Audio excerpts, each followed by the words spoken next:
औज़ुबिल्लाहि मिनश्शैतानिर्रजीम बिस्मिल्लाहिर्रहमानिर्रहीम अस्सलामु अलैकुम वरहमतुल्लाहि वबरकातुहू। दोस्तों, आज फिर एक नए मौजू के साथ आपकी खिदमत में हाज़िर हूँ।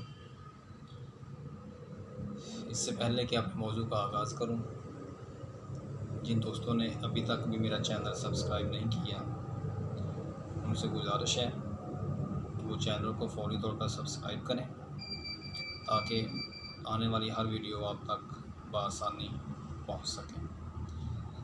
तो आइए अपने मौजू का आगाज़ करते हैं।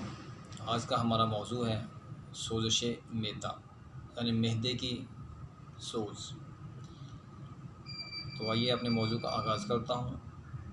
मैदे की सोज़श आम तौर पर जलन पैदा करने वाली दवाएं खाने की वजह से होती है।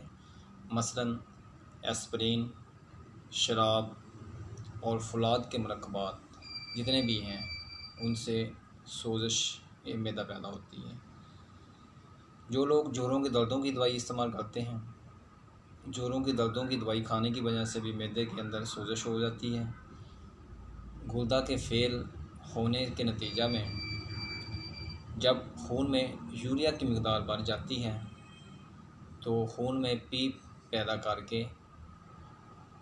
पैदा करने वाले जरासीम की वजह से जहरबाद हो जाता है, जिसकी वजह से भी मैदे के अंदर सोज़श हो जाती है। ये इसलिए जो लोग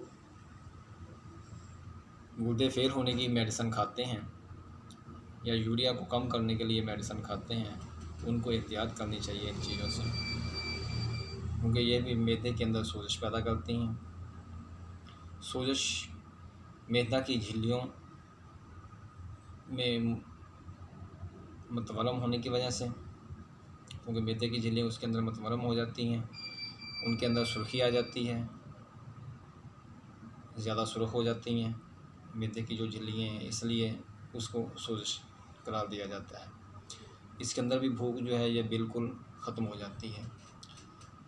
नाश्ते को दिल नहीं करता, कै आती है, मतली आती है, पेट में बहुत ज़्यादा जलन महसूस होती है, खून की कमी वगैरह वगैरह इसके मेन अलामत हैं। तो इलाज के अंदर ज़ीरा सफ़ेद 100 ग्राम, तुख्मे कासनी 100 ग्राम, सोडा बाइकार्ब 100 ग्राम, गुल नीलोफर 50 ग्राम, गुल गुलाब 50 ग्राम, कशनीज़ 40 ग्राम, कलमी शोरा 25 ग्राम, जौ खाद 25 ग्राम।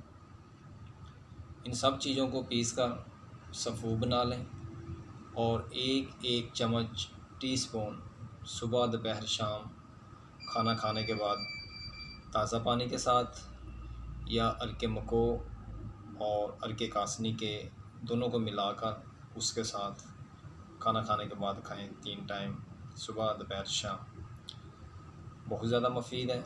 ये मेरा मुजरब नुस्ख़ा है। इस नुस्खे को मैं अपने मतलब पे ख़त्म नहीं होने देता। और अगर मज़ीद बेहतरी चाहते हैं तो माजून दबीदुल वरद, ये सुबह शाम 2 टाइम खाना खाने से पहले इस्तेमाल करें और खाना खाने के बाद ये नुस्खा बनाकर इसका इस्तेमाल किया जाए। अल्लाह के फजल से सोज़श मैदा जो है वो बिल्कुल ख़त्म हो जाएगी।